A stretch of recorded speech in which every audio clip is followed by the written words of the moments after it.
Michael Schumacher is no longer bedridden. Schumacher ജീവിതത്തിലേക്ക് തിരിച്ചു വരുന്നു. നീണ്ട കാത്തിരിപ്പിനൊടുവിൽ വേഗരാജാവിൻ്റെ ആരോഗ്യം മെച്ചപ്പെടുന്നു എന്ന വാർത്തയാണ് ഈയിടെ പുറത്തു വന്നത്. പല മാധ്യമങ്ങളും അത് റിപ്പോർട്ട് ചെയ്തിരുന്നു. ഇതേ സംബന്ധിച്ച് സ്ഥിരീകരണമൊന്നും ഷൂമാക്കർ കുടുംബം നൽകിയിട്ടുമില്ല. പക്ഷേ ഇതാദ്യമായല്ല ഫോർമുല 1 ഇതിഹാസത്തെക്കുറിച്ചുള്ള വാർത്തകൾ മാധ്യമങ്ങളിൽ ഇടം പിടിക്കുന്നത്. പോസിറ്റീവും നെഗറ്റീവുമായ പല വാർത്തകൾ ചർച്ചയായിട്ടുമുണ്ട്. എന്നാൽ ഇതിൻ്റെയെല്ലാം പിന്നിൽ എന്തെങ്കിലും യാഥാർത്ഥ്യമുണ്ടോ? ഈ അഭ്യൂഹങ്ങളിൽ എത്രത്തോളം ശരിയുണ്ട്? പോയ 12 വർഷത്തെ ഷൂമാക്കറുടെ ജീവിതത്തിലേക്ക് ഒന്ന് കണ്ണോടിക്കാം. 2012 ഇതിഹാസ താരം എന്നേക്കുമായി ഫോർമുല 1 ലോകത്തോട് വിട പറയുന്നത്. എന്നാൽ ഒഴിവു സമയത്ത് ഷൂമാക്കർക്ക് മറ്റൊരു വിനോദം കൂടിയുണ്ടായിരുന്നു, സ്കീയിങ്. റേസിംഗിൽ സജീവമായിരുന്ന സമയത്തും താരം സ്കീയിങ് നടത്താറുണ്ട്. അങ്ങനെ 2013 വെക്കേഷൻ സമയത്തായിരുന്നു അതിദാരുണമായ സംഭവം നടക്കുന്നത്. തെക്കുകിഴക്കൻ ഫ്രാൻസിലെ ആൽപ്പിയം മലനിരകളിൽ സ്ഥിതി ചെയ്യുന്ന മെറിബെൽ സ്കീയിങ് റിസോർട്ടിൽ സമയം ചെലവിടുകയായിരുന്നു ഷൂമാക്കർ കുടുംബം.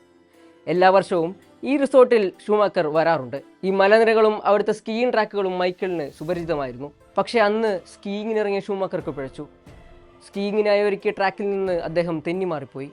അവിടെ ഉയർന്നു നിന്നിരുന്ന കല്ലുകളിലൊന്നും തട്ടി ഷൂമാക്കറുടെ തല ഒരു കല്ലിൽ പോയി ഇടിച്ചു. ഇടിച്ചതിൻ്റെ ആഘാതത്തിൽ ഹെൽമെറ്റ് രണ്ടായി പിളർന്നു എന്നാണ് റിപ്പോർട്ടുകളിൽ സൂചിപ്പിക്കുന്നത്.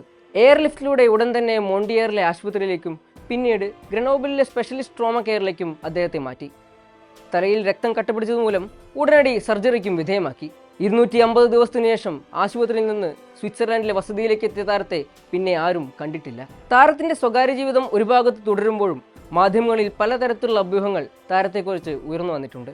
2015 സ്വിസ് ഹെലികോപ്റ്റർ എയർ റെസ്ക്യൂ കമ്പനിയുടെ പ്രവർത്തകൻ ഷൂമാക്കറുടെ ഹെൽത്ത് റിപ്പോർട്ടുകൾ മാധ്യമങ്ങൾക്ക് വിൽക്കാൻ ശ്രമിച്ചു എന്നൊരു വാർത്ത പുറത്തു വന്നിരുന്നു. ഉടൻ സൂറിച്ചിൽ വെച്ച് അയാളെ അറസ്റ്റ് ചെയ്തുവെന്നും പിന്നീട് ജയിലിലടച്ചുവെന്നും പറയുകയുണ്ടായി. വളരെ ചുരുങ്ങിയ ആളുകൾക്ക് മാത്രമേ മൈക്കൽ ഷൂമാക്കറുടെ വസതിയിലേക്ക് പോകാൻ അനുവാദമുള്ളൂ.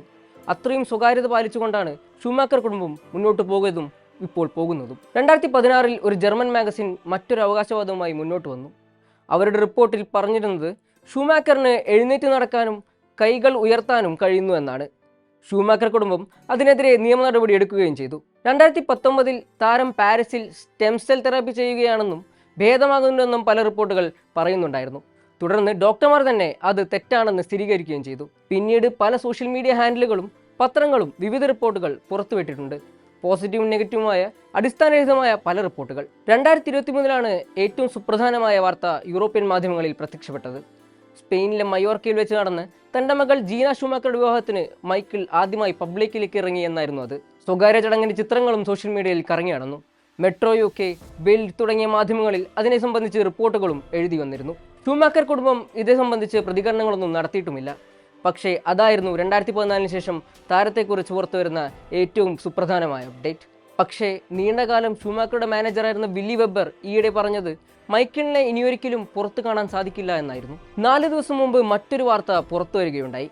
ഇംഗ്ലീഷ് മാധ്യമമായ ഡെയിലി മെയിലാണ് ഈ വാർത്ത പുറത്തുവിട്ടത്. Major Michael Schumacher health update എന്ന ടൈറ്റിൽ നൽകിയ റിപ്പോർട്ടിൽ ഷൂമാക്കറുടെ ആരോഗ്യനില മെച്ചപ്പെട്ടു എന്നായിരുന്നു എഴുതിയിരുന്നത്. താരത്തിന് കിടക്കയിൽ നിന്നിപ്പോൾ എഴുന്നേക്കാൻ സാധിക്കുന്നുവെന്നും വീൽ ചെയറിലിരിക്കാൻ സാധിക്കുമെന്നുമാണ് ആ റിപ്പോർട്ടിൽ പറയുന്നത്. മൈക്കിളിന് തന്റെ ചുറ്റുപാടുകൾ മനസ്സിലാക്കാനും അതിനനുസരിച്ച് പ്രതികരിക്കാനും സാധിക്കുമെന്നും റിപ്പോർട്ടിൽ പറയുന്നു. മൈക്കൽ ഷൂമാക്കറുടെ അടുത്ത വൃത്തങ്ങളിൽ നിന്ന് ലഭിക്കുന്ന വിവരമനുസരിച്ചാണ് ഡെയിലി മെയിൽ ഈ റിപ്പോർട്ട് തയ്യാറാക്കിയിരിക്കുന്നത്.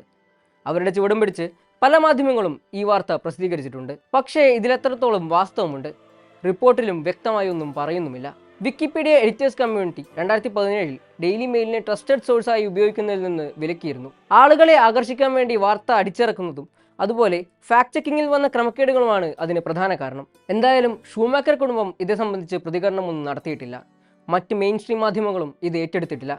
ഡെയിലി മെയിൽ അല്ലാതെ മറ്റൊരു മാധ്യമം ഏറ്റെടുക്കുന്നതുവരെ ആരാധകർക്ക് കാത്തിരിക്കേണ്ടി വരും. എന്നാൽ ഷൂമാക്കർ കുടുംബത്തിൻ്റെ സ്വകാര്യതയെ സംരക്ഷിക്കണമെന്നും ഇതൊന്നും നമ്മൾ അറിയേണ്ടതില്ല എന്നുമുള്ള വാദക്കാരുമുണ്ട്. മറ്റൊരു പ്രധാന അപ്ഡേറ്റ് വരുന്നവരെ പ്രിയപ്പെട്ട ഷൂമയെക്കുറിച്ചുള്ള വാർത്തകൾക്കായി നമുക്ക് കാത്തിരിക്കാം.